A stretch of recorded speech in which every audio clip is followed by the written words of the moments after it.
اعوذ باللہ من الشیطان الرجیم بسم اللہ الرحمن الرحیم ربی یسر ولا تعسر وتمم بالخیر۔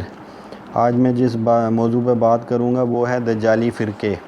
حضرت حذیفہ رضی اللہ عنہ سے روایت ہے کہ حضرت صلی اللہ علیہ وسلم نے فرمایا، آخری زمانے میں کچھ لوگ ہوں گے جو کہا کریں گے تقدیر کوئی چیز نہیں، یہ لوگ اگر بیمار پڑیں گے تو ان کی عیادت نہ کرو، مر جائیں تو ان کے جنازے میں شرکت نہ کرو، کیونکہ یہ دجال کا ٹولہ ہے۔ اللہ تعالیٰ کے ذمہ ہے کہ ان کو دجال سے ملا دیں۔ ضروریات دین کا انکار۔ حضرت ابن عباس رضی اللہ عنہ فرماتے ہیں کہ حضرت عمر رضی اللہ عنہ نے فرمایا، بعد کے زمانے میں کچھ لوگ آئیں گے جو کان دجال کو افسانہ بتلائیں گے، قرب قیامت میں سورج کی مغرب کی جانب سے طلوع ہونے کا انکار کریں گے، عذاب قبر کی تکذیب کریں گے، شفاعت کا انکار کریں گے، حوض کوثر کا انکار کریں گے اور دوزخ میں جل بھون کر اس سے نجات پانے والوں کا انکار کریں گے۔ انقلاب زمانہ۔ امام زہری رحمہ اللہ حضرت عروہ سے روایت کرتے ہیں کہ حضرت عائشہ رضی اللہ عنہا نے ایک دفعہ لبید کا یہ شعر پڑھا جس کا ترجمہ ہے، وہ لوگ رخصت ہو گئے جن کے زیر سایہ زندگی بسر ہوتی تھی اور نکمے قسم کے نعلوں پر پڑا رہ گیا ہوں۔ تو حضرت عائشہ رضی اللہ عنہا نے فرمایا، عجیب بات ہے کہ لبید اپنے زمانے والوں کے بارے میں یہ کہتا ہے، اگر وہ ہمارا زمانہ دیکھ لیتا تو کیا رائے قائم کرتا؟ حضرت عروہ نے فرمایا، اللہ تعالیٰ حضرت عائشہ پر رحم فرمائے، اگر وہ ہمارے زمانے کو پاتی تو کیا کہتی؟ امام زہری نے فرمایا، اللہ تعالیٰ عروہ پر رحم کرے، اگر وہ ہمارے زمانے کو پاتے تو کیا کہتے؟ امام زہری کے شاگرد زبیدی نے فرمایا، اللہ تعالیٰ امام زہری پر رحم فرمائے، اگر وہ ہمارا زمانہ دیکھتے تو کیا کہتے؟ زبیدی کے شاگرد محمد بن مہاجر نے فرمایا، اللہ تعالیٰ زبیدی پر رحم فرمائے، اگر وہ ہمارا زمانہ دیکھتے تو کیا کہتے؟ محمد بن مہاجر کے شاگرد عثمان بن سعید کہا کرتے تھے، اللہ تعالیٰ محمد بن مہاجر پر رحم فرمائے، اگر وہ ہمارا زمانہ دیکھتے تو کیا کہتے؟ عثمان کے شاگرد ابو حمید کہتے ہیں، اللہ تعالیٰ عثمان پر رحم فرمائے، اگر وہ ہمارا زمانہ دیکھتے تو کیا کہتے؟ امام ابن جریر فرماتے ہیں، اللہ تعالیٰ ہمارے استاذ ابو حمید پر رحم فرمائے، اگر وہ ہمارا زمانہ دیکھتے تو کیا کہتے؟ قرآن سے شبہات۔ حضرت امیر المومنین عمر رضی اللہ عنہ فرماتے ہیں، عنقریب کچھ لوگ پیدا ہوں گے جو قرآن کی غلط تعبیر سے دین میں شبہات پیدا کر کے تم سے جھگڑا کریں گے، انہیں سنن سے پکڑو، کیونکہ سنت سے واقف حضرات کتاب اللہ کے صحیح مفہوم کو خوب جانتے ہیں۔ قرآنی دعوت کا دعویٰ۔ حضرت عبداللہ بن مسعود رضی اللہ عنہ فرماتے ہیں، علم کے اٹھ جانے سے پہلے علم حاصل کر لو۔ علم کا اٹھ جانا یہ ہے کہ اہل علم رخصت ہو جائیں۔ خوب مضبوطی سے علم حاصل کرو، تمہیں کیا خبر کہ کب اس کو ضرورت پیش آ جائے یا دوسروں کو اس کے علم کی ضرورت پیش آئے اور علم سے فائدہ اٹھانا پڑے۔ عنقریب تم ایسے لوگوں کو پاؤ گے جن کا دعویٰ یہ ہوگا کہ وہ تمہیں قرآنی دعوت دیتے ہیں، حالانکہ کتاب اللہ کو انہوں نے پس پش ڈال دیا ہوگا۔ اس لیے علم پر مضبوطی سے قائم رہو، نئی اپج، بے سود کی موشگافی اور لا یعنی غور و خوض سے بچو، سلف صالحین کے پرانے راستے پر قائم رہو۔ سنت کے مفہوم میں مغالطہ اندازی۔ حضرت عبداللہ بن مسعود رضی اللہ عنہ فرمایا کرتے تھے، اس وقت تمہارا کیا حال ہوگا جب کہ فتنہ تم میں سرایت کر جائے گا، ڈھیر عمر کے لوگ اسی میں بوڑھے ہو جائیں گے اور بچے جوان ہو جائیں گے، اور لوگ اسی فتنے کو سنت قرار دے لیں گے کہ اگر اسے چھوڑ دیا جائے تو کہا جائے گا کہ سنت چھوڑ دی گئی۔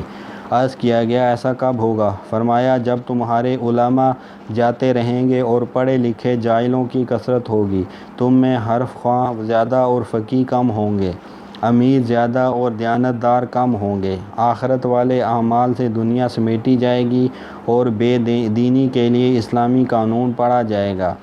موطا امام مالک کی ایک روایت میں ہے کہ حضرت عبداللہ بن مسعود رضی اللہ عنہ نے ایک شخص کو نصیحت کرتے ہوئے فرمایا، دیکھو تم ایسا زمانے میں ہو جس میں فقیہ زیادہ ہیں اور قاری کم۔ اس زمانے میں قرآن کے حروف سے زیادہ اس کی حدود کی نگہداشت کی جاتی ہے، مانگنے والے اور دینے والے زیادہ ہیں، خطبہ مختصر اور نماز لمبی ہوتی ہے۔ اس زمانے میں لوگ اعمال کو خواہشات پر مقدم رکھتے ہیں، اور ایک زمانہ ایسا آئے گا جس میں فقیہ کم ہوں گے اور قاری زیادہ۔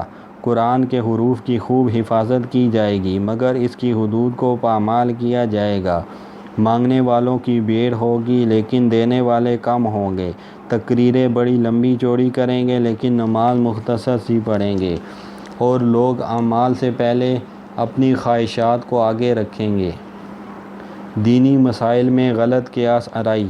حضرت عبداللہ بن مسعود رضی اللہ عنہ فرماتے ہیں، تم پر ہر آئندہ سال پہلے سے برا آئے گا۔ میری مراد یہ نہیں کہ پہلا سال دوسرے سال سے غلے کی فراوانی میں اچھا ہوگا یا ایک امیر دوسرے امیر سے بہتر ہوگا، بلکہ میری مراد یہ ہے کہ تمام علماء، صالحین اور فقیہ ایک ایک کر کے اٹھتے جائیں گے اور تم ان کا بدل نہیں پاؤ گے، اور قحط الرجال کے اسی زمانے میں بعض ایسے لوگ پیدا ہوں گے جو دینی مسائل کو محض اپنی ذاتی قیاس آرائی سے حل کریں گے۔ جدت ترازی اور سبب شہرت طلبی۔ یزید بن عمرہ جو حضرت معاذ رضی اللہ عنہ کے شاگرد تھے فرماتے ہیں کہ حضرت معاذ رضی اللہ عنہ جب بھی وعظ کے لیے بیٹھتے یہ کلمہ ضرور فرماتے، اللہ تعالیٰ فیصلہ کرنے والا، انصاف کرنے والا ہے، شک میں پڑنے والے ہلاک ہوئے۔ ایک دن حضرت معاذ رضی اللہ عنہ نے فرمایا، تمہارے بعد بہت سے فتنے پیدا ہوں گے، اس زمانے میں مال بہت ہوگا اور قرآن ہر ایک کے لیے کھلا ہوا ہوگا، جس سے مومن بھی دلیل پکڑے گا اور منافق بھی، مرد بھی دلیل پکڑے گا اور عورت بھی، بڑا بھی اور چھوٹا بھی، غلام بھی اور آزاد بھی۔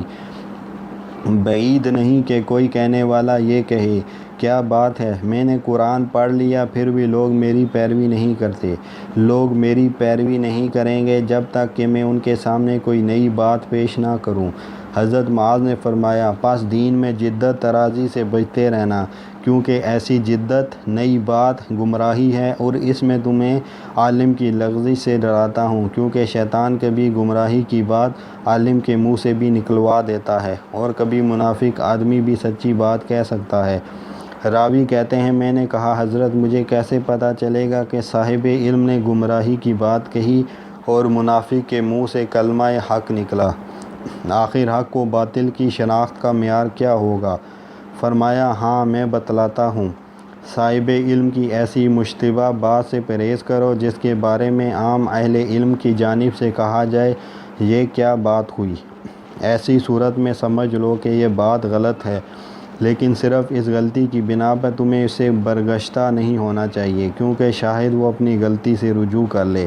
ہاں، حق واضح ہو جانے کے بعد بھی وہ اپنی غلطی پر اصرار کرے تو ایسا شخص عالم ہی نہیں بلکہ جاہل ہے، اور حق بات خواہ کسی سے سنو اسے قبول کر لو، کیونکہ حق پر نور ہوتا ہے۔ قرآن کے محکمات سے احراز اور متشابہات کی تلاش۔ حضرت عائشہ رضی اللہ عنہا فرماتی ہیں کہ حضرت صلی اللہ علیہ وسلم نے یہ آیت هو الذی انزل علیک الکتاب اولو الالباب تک پڑھی، پھر ارشاد فرمایا کہ جب تم ان لوگوں کو دیکھو جو قرآن کے محکمات کو چھوڑ کر متشابہات کی تلاش میں ہیں، تو سمجھ لو کہ یہی وہ لوگ ہیں جن کا ذکر اللہ تعالیٰ نے اس آیت میں اس طرح کیا ہے کہ ان کے دل میں کجی ہے، پس ان سے الگ رہو۔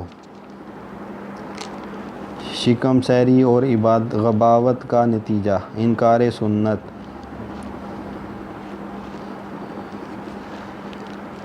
حضرت مقدام بن مادی کرب رضی اللہ عنہ فرماتے ہیں کہ رسول اللہ صلی اللہ علیہ وسلم نے ارشاد فرمایا، آگاہ رہو، مجھے قرآن بھی دیا گیا ہے اور اس کے ساتھ اسی طرح کی واجب الاطاعت وحی اور بھی دی گئی ہے جسے سنت کہا جاتا ہے۔ آگاہ رہو، عن قریب کوئی پیٹ برا اپنے تکیے پر تیگ لگائے ہوئے، جو تکبر کی علامت ہے، متکبرانہ انداز میں کہے گا، لوگوں صرف اس قرآن ہی پر عمل کو لازم سمجھو، جو چیز تمہیں اس میں حلال ملے بس اسی کو حلال سمجھو، اور جو اس میں حرام ملے اسی کو حرام سمجھو۔ قرآن فہمی کے لیے سنت سے مدد نہ لو، حالانکہ موٹی بات ہے کہ رسول اللہ صلی اللہ علیہ وسلم حلال اور حرام اور جائز و ناجائز کا جو فیصلہ فرماتے ہیں وہ بحکم الہی ہوتا ہے۔ اس لیے آپ نے جس چیز کو حرام ٹھہرایا وہ بھی اسی طرح واجب الاعتراض ہے جس طرح اللہ تعالیٰ کی حرام ٹھہرائی ہوئی چیز، مگر تکبر اور غباوت کی وجہ سے اتنی موٹی بات کو نہیں سمجھے گا۔ دین کے معاملے میں رشوت۔ حضرت معاذ رضی اللہ عنہ حضرت صلی اللہ علیہ وسلم کا ارشاد نقل کرتے ہیں کہ ہدیہ اسی وقت تک قبول کر سکتے ہو جب تک کہ وہ ہدیہ رہے، لیکن جب وہ دین کے معاملے میں رشوت بن جائے تو اسے قبول نہ کرو، مگر ایسا نظر آتا ہے کہ تم امت کے عام لوگ اسے چھوڑو گے نہیں، کیونکہ فقر اور ضرورت تمہیں مجبور کرے گی۔ آگاہ رہو کہ اسلام کی چکی بہرحال گردش میں رہے گی، اس لیے کتاب اللہ جدھر چلے اس کے ساتھ چلو، اسے اپنی خواہشات کے مطابق نہ ڈالو۔ آگاہ رہو کہ عنقریب کتاب اور حاکم جدا جدا ہو جائیں گے، پس تم کتاب اللہ کو نہ چھوڑنا۔ آگاہ رہو کہ عنقریب تم پر ایسے حاکم مسلط ہوں گے جو اپنے لیے وہ تجویز کریں گے جو دوسروں کے لیے تجویز نہیں کریں گے۔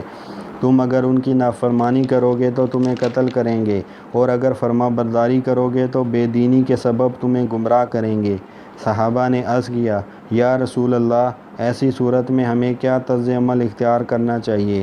فرمایا، وہی جو حضرت عیسیٰ علیہ السلام کے اصحاب نے کیا کہ انہیں آروں سے چیرا گیا، سولی پر لٹکایا گیا، مگر وہ دین پر قائم رہے، اور اطاعت الہی میں جان دے دینا معصیت کی زندگی سے بدرجہ بہتر ہے۔ وما علینا الا